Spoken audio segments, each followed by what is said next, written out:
لله نحمده ونستعينه ونستغفره ونعوذ بالله من شرور أنفسنا ومن سيئات أعمالنا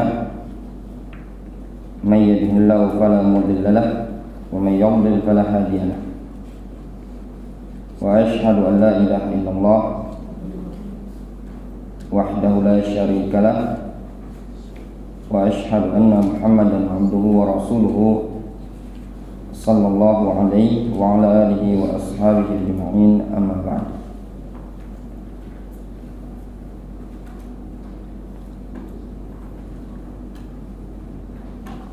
Sedikit ditambahkan dari pembahasan atau kesimpulan yang berkaitan dengan memandikan jenazah. Di buku yang kita miliki, yang kita kaji, disebutkan di halaman 9, tanbih karihal jumhur taqlima adhafiril mayyit. Jumhur memakruhkan tindakan memotong kuku si mayit.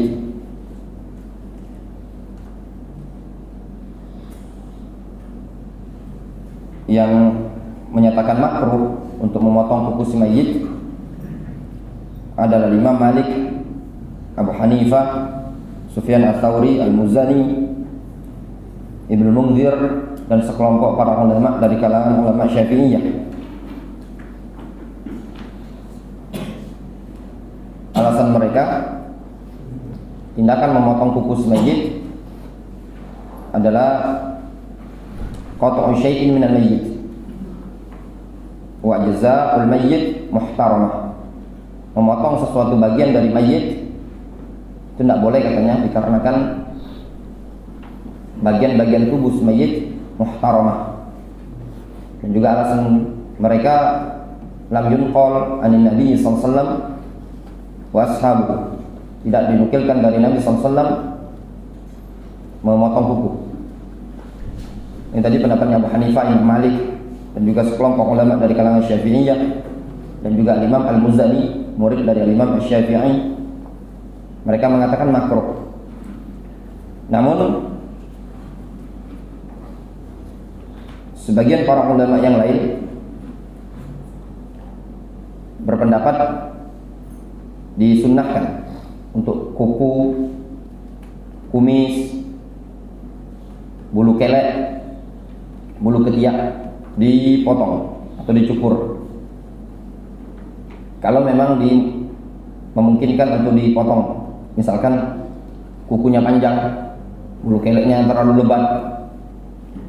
Di antara para ulama yang menyatakan diperbolehkan, bahkan mereka mengatakan disunnahkan, adalah Sa'id ibn Musayyab, wa Ibnu Jubair, Al-Hasan Al-Basri, Ahmad bin Hanbal, Ishaq bin Rahawayh.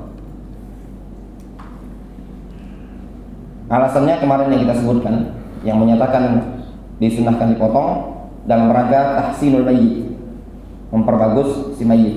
Sebab kalau tidak dipotong, kukunya panjang, kelihatan tidak sedap dipandang. Ketika Abu Salamah meninggal dunia, matanya agak terbuka, Rasulullah SAW menutup. Kata para ulama, tujuan ditutupnya mata tersebut, hikmahnya supaya li'alla yungzor, li'alla yakbah mangzor, supaya pandangan tidak buruk untuk dilihat. Dan juga di sini disebutkan tasrih sya'rir rajuli. Tasrih itu maknanya merapikan. Kalau dia rambutnya panjang, itu tadi diuraikan, kemudian disisiri, ya, dirapikan, ditata maksudnya. Ini disebutkan juga, mereka mengatakan makruh, juga alasan dikarenakan tidak dinukilkan dari Nabi SAW dan juga para sahabat merapikan rambut sampai disisiri. Kalau jenazahnya orang-orang non-muslim, ya orang Nasara, biasanya dirapikan, disisiri, ya. Itu alasan mereka. Alasannya semata-mata lam yunqal anin Nabi sallallahu alaihi wasallam, tidak dinukil dari Nabi sallallahu alaihi wasallam. Walaupun sebagian para ulama menyatakan, ya, diperbolehkan untuk disisir kalau rambutnya sembraut, untuk dirapikan dalam rangka kembali kepada hadis Ummu Salamah kepada kisahnya Abu Salamah, tujuan ditutupnya mata adalah supaya kelihatan bagus si mayit tersebut, tidak menyeramkan. Begitu juga mereka menyebutkan kalau rambutnya perlu dicukur, juga diperbolehkan untuk dicukur katanya mereka. Kemudian juga yang disebutkan di buku ini, kesimpulannya berkaitan dengan si wanita juga disunnahkan kemarin membuat rambutnya atau menjadikan rambutnya 3 kepangan. 1 kepangan bagian depan, koron, 2 kepangan belakang, namun diletakkan ke belakang. 2 kepangan sini, samping, namanya koron, 1 depan, ditaruh di belakang. Kemudian juga faedah yang berikutnya yang bisa kita simpulkan dari pembahasan yang kemarin berkaitan dengan mewudhukan si mayit. Kemarin disebutkan cukup dilakukan sekali ketika mewudhukan si mayit, dan juga kalau mau dilakukan 2 kali, 3 kali juga tidak masalah. Dan juga berkaitan dengan memandikan jenazah, kalau seandainya sekali sudah bersih dan airnya tidak memungkinkan untuk 2 kali, 3 kali, maka cukup sekali dalam rangka penghematan.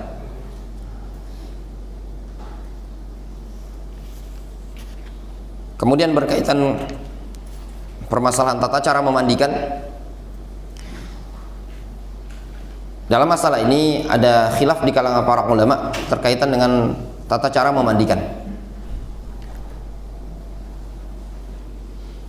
Mayoritas para ulama mereka mengatakan dimandikan, wallahu alam, berdasarkan yang anak amati dari keterangan, yang diinginkan adalah dimandikan setelah perkara yang pertama kali disiram adalah bagian depan ini tadi, depan kanan, kemudian pindah ke kiri sebelah kanan. Itu pendapat sebagian para ulama. Kemarin Anda nyebutkan punggung belakang ya, agak keliru sedikit. Pendapat sebagian para ulama, mereka mengatakan dari depan dulu, kemudian langsung pindah ke kiri. Ini pendapat ma'ruf dinukilkan dari Jama'atun Minasy-Syafi'iyah wal Hanabilah, sekelompok para ulama Syafi'iyah dan Hanabilah. Kemudian baru belakang yang kanan, kemudian belakang yang kiri. Jadi dahulukan depan, kemudian ini, kemudian belakang, belakang lagi. Namun yang masyhur adalah pendapatnya jumhur para ulama, dimulai dari sisi kanan dulu, berdasarkan sabda Rasul, ibda'na bimayaminihinna wa mawadhi'al wudu. Mulai dari sisi kanan ini tadi, berarti dari depan sisi kanan, kemudian basahi belakangnya, punggung belakang, tapi sebelah kanan. Selesai, baru ambil sebelah kiri, kemudian miringkan lagi seperti ini. Difahami? Ini yang wallahu alam, al-muhim, yang penting jenazah tersebut basah ya. Namun kalau kita perhatikan dari dalil Nabi alaihi salatu wassalam, nampaknya yang lebih akrab adalah dahulukan kanan, semuanya kanan. Jadi basahi dulu ini sisi kanan, terus kemudian miringkan seperti ini, baru dibasahi punggung belakang yang sebelah kanan, kemudian basahi lagi depan sebelah kiri, kemudian punggung belakang sebelah kiri. Ada Jama'atun Minasy-Syafi'iyah, sekelompok ulama Syafi'iyah dan mazhab Hanbali, mereka mengatakan mulai dari depan kanan, kemudian langsung loncat ke depan kiri. Jadi ini depan dulu, depan semua, tapi dimulai dari yang kanan, kemudian barulah punggung belakang kanan, kemudian punggung kiri. Namun Allah alam, berdasarkan hadis dari Ummu Atiyah, ibda'na bimayaminiha wa mawadhi'al wudu minha, mulailah pada sisi-sisi kanan dan anggota-anggota wudu.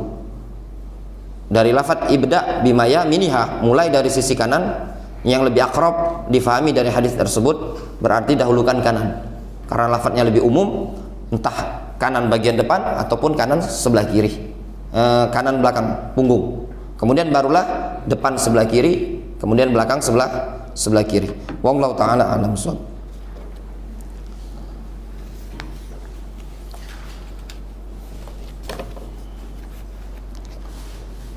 Berkaitan dengan bulu kemaluan, halku ana, mencukur bulu kemaluan, ini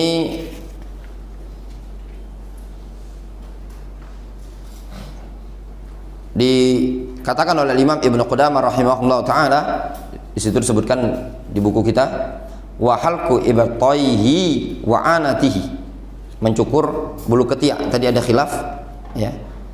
Wallahu alam, kalau anak pribadi lebih condong ke yang menyatakan tidak masalah untuk dicukur ya, bahkan mungkin bisa dikatakan sunnah, karena kalau kita hidup pun diperbolehkan untuk dicukur, disunnahkan, maka si mayit juga hukumnya sama. Adapun ana itu bulu kemaluan. Untuk bulu kemaluan ini Al-Imam Ibnu Qudamah Al-Maqdisi rahimahullah ta'ala, beliau mengatakan, wa amal ana fa dhahirul kalamil khiraqi anha la tu'khad.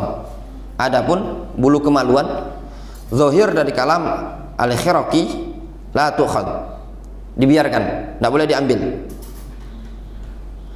Litarkihi dzikraha, dikarenakan al-khiraqi meninggalkan penyebutan poin-poin yang disunnahkan untuk dicukur. Wa huwa qaulu Ibnu Sirin wa Malik wa Abi Hanifah. Itu pendapatnya Muhammad bin Sirin, Imam Malik, dan juga Abu Hanifah. Alasannya apa? Li'annahu yuhtaj fi akhdhiha ila kashfil awra wa lamsiha. Dikarenakan kalau mau dicukur bulu kemaluan, kalau kita hidup kan disunahkan mencukur bulu kemaluan. Kalau si mayit, konsekuensinya adalah kashful aurah, membuka aurat, walam sihah, dan menyentuh aurat si mayit. Wa dzalika muharramun la yuf'alu li ghairi wajibin. Yang demikian itu tidak diperbolehkan, hukumnya haram, tidak boleh dilakukan kecuali pada perkara kondisi yang wajib. Namun dinukilkan dinukilkan dari Al-Imam Ahmad dan juga Al-Hasan Al-Basri serta Bakar ibn Abdullah Al-Muzani, Sa'id bin Jubair, dan yang lainnya, mereka mengatakan hukumnya sunnah, bulu kemaluan disunnahkan untuk dicukur. Alasan mereka, ini adalah rambut yang memang disunnahkan untuk dicukur, sama seperti kumis tadi. Kalau kumis disunnahkan, ini juga disunnahkan. Namun Al-Imam Ibnu Qudamah Al-Maqdisi rahimahullah ta'ala dalam kitab Al-Mughni, beliau mengatakan wal awwal aula, pendapat yang pertama lebih utama, lebih kuat, yaitu pendapat yang menyatakan tidak perlu dicukur karena konsekuensinya tadi membuka kemaluan. Kalau dibukakan aurat si mayit tersebut kelihatan kan, memang ada yang bisa nyukur sambil merem seperti ini, tidak mungkin, akhirnya dibuka, dan seperti itu tadi tidak pantas ya.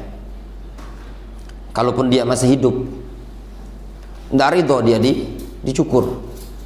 Dalam keadaan aurat orang yang hidup dengan aurat yang sudah mati, hukumnya sama. Kita masuk pembahasan berikutnya. Difahami ya jemaah sekalian ya, tata cara memandikan jenazah.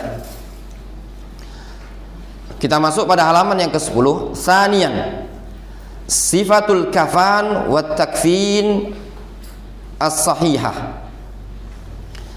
Sifat kain kafan wa takfin as-sahihah, dan pengkafanan yang sahih, yang benar. Di sini disebutkan yustahabbu bayadul kafani bittifaqil mazahib al-fiqhiyah al-arba'ah. Disunnahkan kain kafan tersebut warna putih. Disunnahkan warna putih pada kain kafan. Itu hukumnya sunnah berdasarkan sabda Rasul alaihi salatu wassalam, ilbasu min thiyabikumul bayad wa kaffinuha mautakum. Pakailah oleh kalian pakaian yang berwarna putih dan kafanilah mayat kalian dengan menggunakan kain warna putih. Hukumnya sunnah. Namun kalau seandainya tidak menggunakan kain kafan warna putih juga diperbolehkan. Mungkin ada yang pernah lihat video mungkin pelaksanaan jenazah di Mekah ya. Kadang ada kain kafannya warna ya hijau gitu, ada yang putih. Ini juga diperbolehkan. Kalaupun seandainya pengen bebatik, tidak masalah. Pengen, ada yang meninggal jamaah mushola mukarramah ya, nah antum batiki ya juga tidak masalah. Cuman tanbih yang ma'ruf di kalangan kita adalah warna putih. Jangan mentang-mentang dia pedagang kain batik, nak pengen dibatiki walaupun batiknya mahal, jangan sampailah nyeleneh dari masyarakat ya. Hukumnya sunnah menggunakan yang putih. Namun mungkin misalkan pada kondisi kain kafan tidak didapati lagi warna putih karena kan banyaknya korban yang ada warna hitam mungkin atau batik, hukum secara fikih diperbolehkan. Adapun mengkafani si mayit secara hukum fardu kifayah. Fardu kifayah. Di sini disebutkan bittifaqil mazahib al-fiqhiyah al-arba'ah al-hanafiyah wal malikiyah wal syafi'iyah wal hanabilah. Wa haka an-Nawawi al-ijma'. Al-Imam an-Nawawi menghikayatkan adanya ijma'.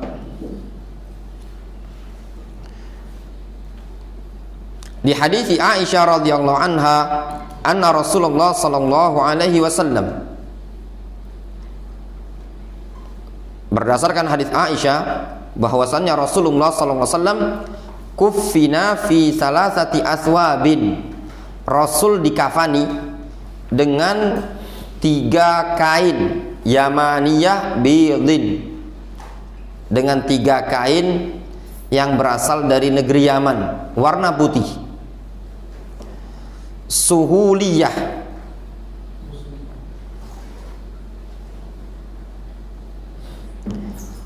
suhuliyah maknanya kain tersebut dikatakan oleh Ibnul A'rabi, makna suhuliyah siap bid naqiyah la takunu illa min al-qatan, yaitu kain putih bersih yang demikian itu tidaklah ada melainkan kain yang berasal dari cotton ya, kain putih, katun istilah kita. Wa qala Ibnu Qutaibah, berkata Ibnu Qutaibah, siyabu bid walam yakhussaha bil cotton, kain putih dan tidak khusus dari katun, bahan katun. Wa qala akharun, suhuliyah atau sahuliyah hiya mansubatun ila sahul, kain sahuliyah, Rasul dikafani dari kain negeri Yaman sahuliyah. Sahuliyah kata sebagian para ulama nisbat kepada wilayah Sahul, qaryatun bil Yaman tu'mal fiha, maknanya kampung yang ada di wilayah Yaman, di negeri Yaman yang buat kain ini tadi. Misalkan kalau kita misalkan wilayah Palembang, dinisbatkan kain ini buatan kota Palembang. Min kursuf, kursuf ay al-qatan. katun. Laisa fihinna qamisun wala imamah. Pada kafannya Rasul 3 lapis tadi tidak ada padanya qamis wala imamah. Kata Aisyah, tidak beliau digamisi, dibuatkan baju. Kan sebagian orang kalau mengafani mayat ada yang dibuatkan baju kan? Baju. Tidak pula dikasih imamah. Imamah itu sorban, dibungkus. Al-Muhim, ini juga masalah yang ada khilaf di kalangan para ulama. Apakah jenazah dibuatkan gamis, dibuatkan sarung, juga dikasih sorban? Ini masalah yang terjadi khilaf di kalangan para ulama. Wallahu alam, pendapat yang lebih aqrab ilal haq adalah tidak disunnahkan.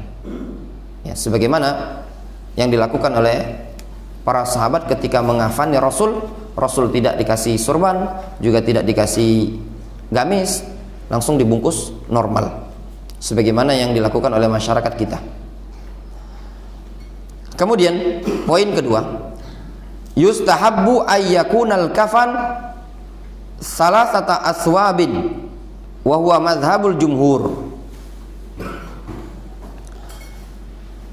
Disunnahkan kain kafan tersebut 3 lembar, dan itu adalah mazhabnya jumhur. Li hadits Aisyah, berdasarkan hadis Aisyah, anna Rasulullah SAW kuffina fi salasati aswab, bahwasannya Rasul dikafani dengan 3 kain kafan. Ini juga masalah yang ada khilaf di kalangan para ulama, dan itu jumhur menyatakan disunnahkan. Adapun Abu Hanifah, mereka berpendapat, dan yang bersamanya berpendapat dibungkus dengan kain kafan juga 3 lembar plus rida plus izar plus komis, ya, dan yang lainnya seperti sorban tadi. Namun jumhur menyatakan yang sunnah sebagaimana yang dilakukan terhadap jasadnya Rasulullah SAW. Adapun yang mereka beristinbat, Abu Hanifah dan yang bersamanya beristinbat dengan ketika wafatnya atau meninggalnya Abdullah bin Ubay bin Salul. Kemudian yang berikutnya, wa ayyakuna ahadul akfan sauba habirah idza tayassarat dzalik. Yang berikutnya yang disunnahkan, hendaknya salah satu dari 3 kain kafan tadi sauba habirah, kain habirah. Makna habirah saub abyad min qatan fihi a'lam humr min nasij al-Yaman, yaitu kain habirah, kain putih yang berasal dari katun tadi, padanya ada corak warna merah yang berasal dari tenunan negeri Yaman. Ya, ini dakati lah ya, wallahu alam, ana juga tidak tergambar. Idza tayassarat dzalik, kalau memungkinkan. Liqaulihi sallallahu alaihi wasallam, idza tuwfiya ahadukum fawajada syai'an falyukaffan fi thawbin habirah. Berdasarkan sabda Rasul, apabila salah seorang di antara kalian wafat lalu dia mendapati sesuatu dari kain kafan, maka hendaklah dikafani dengan kain habirah tadi. Hadis sahih riwayat Abu Daud dari sahabat Jabir bin Abdullah, kalau memungkinkan. Yang ketiga yang disunnahkan, ay yubakhara al-kafanu salasan, ay yubakhar, tabkhir. Nah, ini juga yang ana jumpai untuk kita di Indonesia nih, kadang kelupaan. Bukhur itu ngasih apa? Dupa itu ya. pewangi. Jangan kemenyan, dupa yang wangi.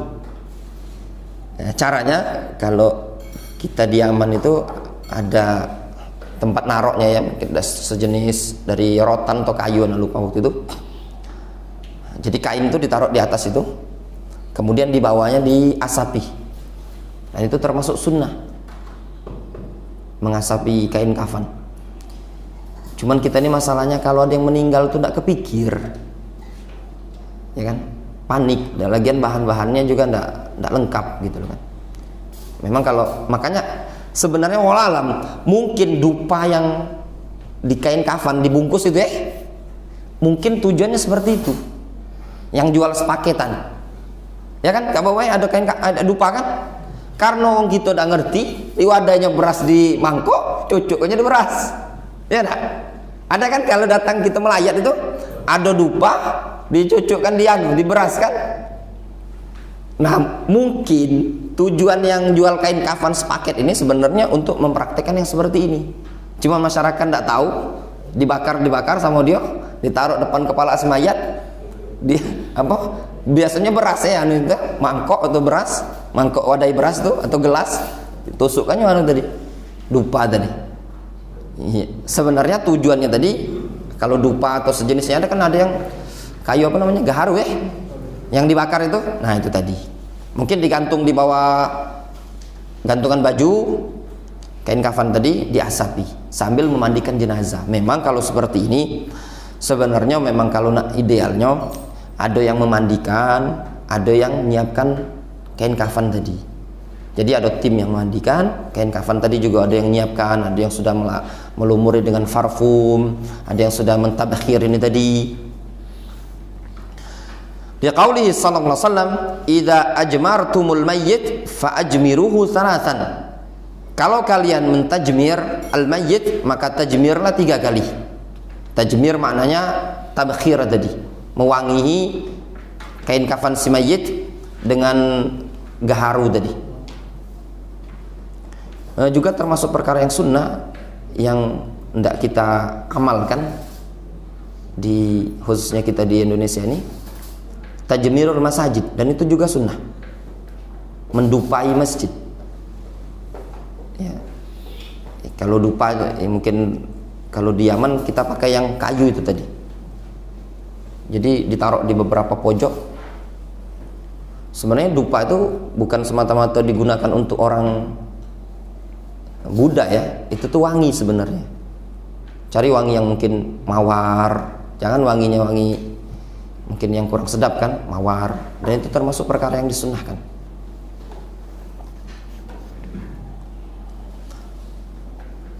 Kemudian yang ketiga, yustahabbu an tubsata ay tufrash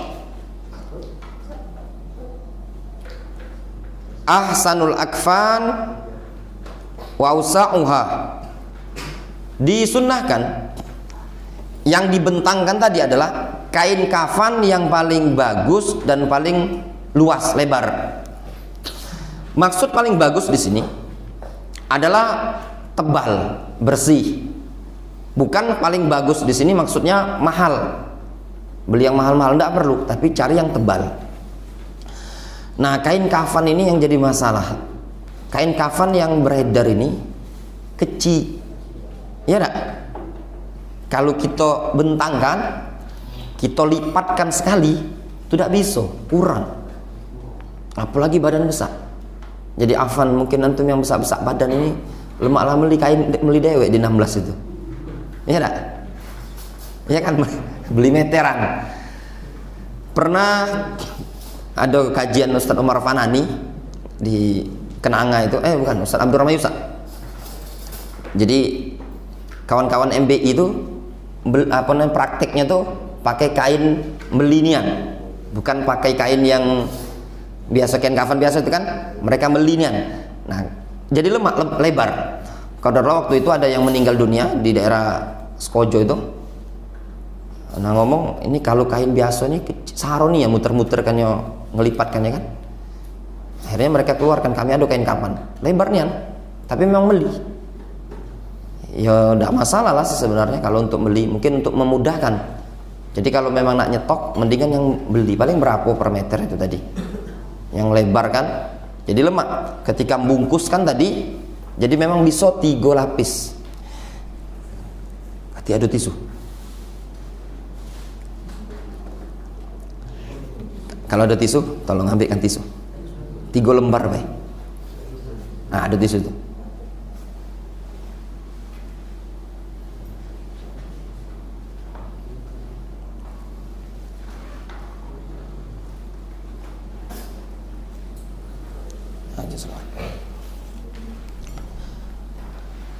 Kalau kainnya lebar, dia bisa dicak ini kan, 3 ikut tuh, siko 2 3. Ini kalau kainnya lebar. Nah, kain yang kecil itu, cak yang kita sama Pak Wahid ngafani siapa Pak ini di kapling tuh, akhirnya kan kecil kan. Nah, karena dia kecil, kita buat apa namanya, zigzag apa ya, cak ini nah, yang siko ini di tengah, kemudian ditumpuk lagi cak ini, nah, kemudian ditumpuk lagi cak ini. Nah, intinya yang ini kan yang sisi kanan ya, kanan si mayit ya, berarti kan dia ke sana ya, kakinya ke sana. Misalkan kita kepalanya ke sana kan. Nah, jadikan yang kanan ini yang paling cepat kaget ngelipatnya nempel ke badan. Jadi cara numpuknya, tumpuk tengah siko, kemudian cak ini, kemudian cak ini, seperti itu. Barulah dibungkus kagetnya, dikibet maksudnya. Di sini disebutkan summa tubsatu tsaniya 'alaiha, kemudian dibentangkan yang kedua. Summa tubsatu as-salisa 'ala tsaniyah, kemudian yang ketiganya. Wa hadza madzhabul jumhur minal Malikiyah wa Syafi'iyah wal Hanabilah. Ini pendapatnya jumhur dari kalangan Malikiyah, Syafi'iyah dan Hanabilah. I'tibaran bil hayy.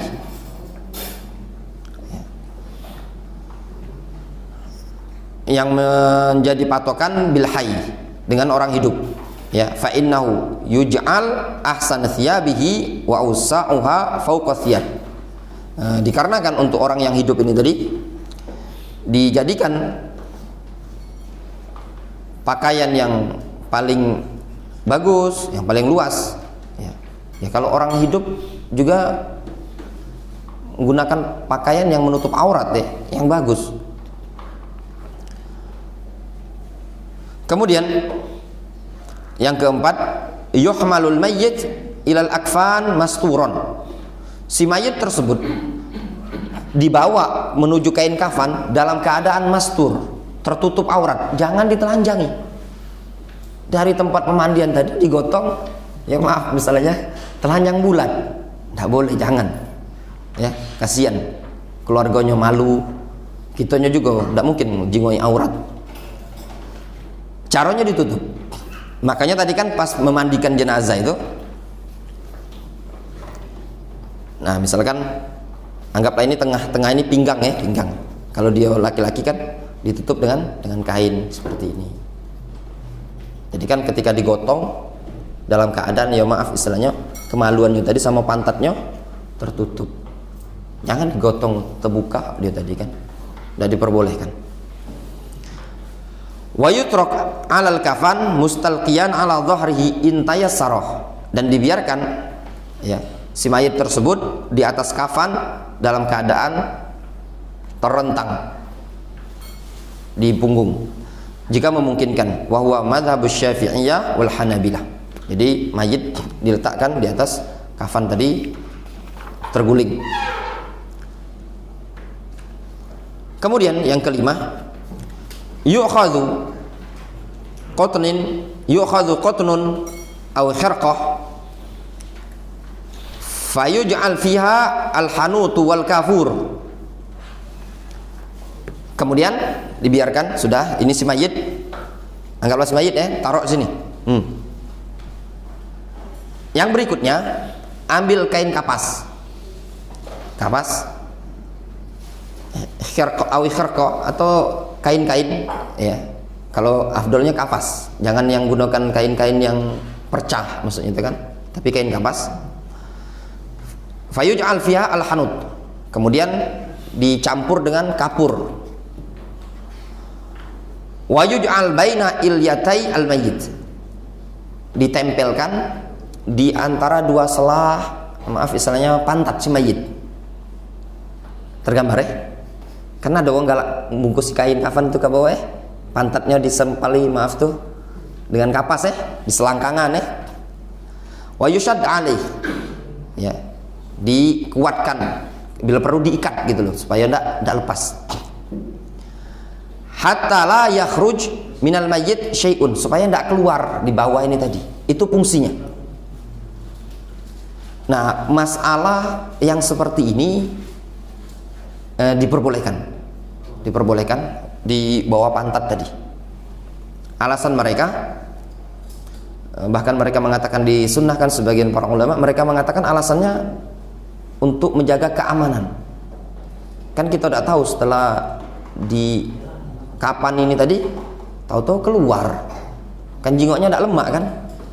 Nah kalau kan ada kain kapas tadi kan tertahan dia dengan kapas tadi kan. Wa hadza bittifaqil madzahib al-fiqhiyah al-arba'ah. Ini kesepakatan ulama fiqhiyah, mazhab fiqhiyah, yaitu Hanafiyah, Malikiyah, Syafi'iyah, Hanabilah. Kalau yang seperti ini, ya. Nah, adapun yang dilakukan oleh masyarakat, ngumpeli hidung dengan kapas, dimasuki kapas, di mana lagi di kuping. Nah, yang seperti ini, sebagian para ulama mengatakan tidak dibutuhkan, ya, tidak dibutuhkan. Bahkan sebagian mereka mengatakan bid'ah, dia menyatakan makruh, dikarenakan hajatnya tidak butuh. Namun kalau memang dibutuhkan untuk nutup, mungkin di hidungnya ini tadi mungkin kecelakaan kan, ada keluar darah, maka diperbolehkan. Atau mungkin ada bekas-bekas luka di dada, ditutup dengan kapas, diperbolehkan. Intinya kalau memang ada hajat, diperbolehkan. Kemudian cukup atau masih lanjut? Cukup ya deh. Oke, lanjut ke depannya pembahasan kafannya. Cukup dulu, kata yang tanya kan ya. Kalau yang imam akan membaca ada, tapi kalau untuk celana gimana Pak? Untuk memudahkan nanti kafan di bawah ya pempes. Oh, pakai di kain kafan itu tadi Pak ya? Atau di pempes senian? Di pempes senian. Kalau memang ada hajat tadi Pak ya, karena kan zaman dulu kan tidak kati pempes, jadi mereka menggambarkan kapas ditempelkan kan, ya mungkin Allah alam, kalau ada pempes itu di zamannya 4 mazhab ini, mungkin mereka golongkan pempes karena tujuannya tadi kan untuk menahan itu tadi. Tidak masalah pempes itu tadi. Walaupun kita guntingan sedikit kain untuk membentuk celana pinggang untuk nahan tadi kan tidak masalah. Itu makanya disebutkan di sini tadi wa yushad alaih, ditahan. Ya. Yo mungkin tadi dengan buatkan celana sedikit kan, dari kain kafan tadi kan dibuatkan celana kan gitu kan, dijadikan, tidak masalah untuk menahan kapas tadi supaya tidak gerak, diperbolehkan, namanya lil hajah, tidak masalah. Kalaupun dipempesi untuk hajat tadi ya juga tidak masalah, sama baik hukumnya, karena tujuannya tadi kan untuk menahan jangan sampai keluar. Ada lagi? Kalau kati kawan-kawan lah nyiapkan hidangan. Ini tak pernah mau tanya. Kalau kita mau masuk ke kuburan nggak boleh yang semalamnya berhubungan tak? Ya. Nah, kalau mandi tak gimana? Tidak masalah kalau untuk mandi. Yang dilarang itu masuk kuburan. Kalau yang berhubungan semalam Ketika Rasul ingin menguburkan jenazah, kata Rasulullah SAW, "Malam yaqtarif ahlahu." Siapa semalam yang tidak gauli istrinya. Nah, itu khusus ketika di kuburan itu baik. Adapun yang selain itu sebatas yang Anda tahu juga tidak dipersyaratkan. Tidak dipersyaratkan yang memandikan harus suci. Itu tadi. Wallahu taala alam. Insyaallah kita lanjutkan pertemuan berikutnya. Subhanallah, bihamdika asyhadu